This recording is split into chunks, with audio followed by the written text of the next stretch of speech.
It's a real pleasure and a real privilege to come together today to celebrate not just that amazing achievement, but actually the impact that the Independent Living Fund makes and the progress that's been made for independent living as a whole. Today was such a joyful event. It was a celebration of the reopening of the Independent Living Fund in Scotland. And that's important because it is about enabling disabled people to have freedom, to have choice, to live the life they want to live and to do so independently. That money will enable more disabled people to do exactly that. The ability to chart your own course, to make choices and to pursue passions. When we provide avenues for independent living, we are not just offering convenience, we are opening doors to a world of possibilities. We've heard direct testimony this evening from disabled people who have had their lives transformed because of assistance from the Independent Living Fund. That freedom, that reason to get up in the morning, that purpose of life, the difference between statutory care packages, direct payments and ILF. It would be a long, boring and empty day without ILF. It gives me a purpose and makes me feel alive.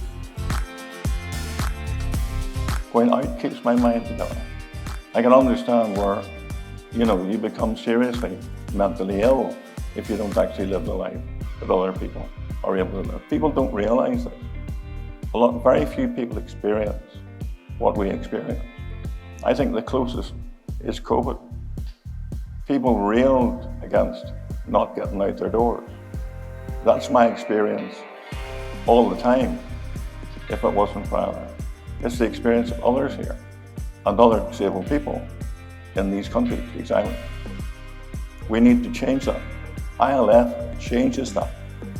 Nothing else does it.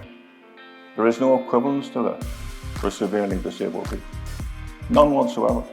The reopening of this fund shines a glimmer of hope, a light that shines in what has been a dark time for disabled people. We welcome and we celebrate the reopening of ILF. It gives us greater hope for a better future for all disabled people. But we must make sure that the fund is used for facilitating independent living and that the recipients of the fund can exercise that choice and control about how they achieve their independent living outcomes. We're all unique human beings, so we need to make sure that the fund is used in a way that allows us to be who we are. The flexibility of the fund has enabled me to be a hospital gopher, supporting family members in another Scottish city, as well as friends locally to pursue their medical treatments and so on.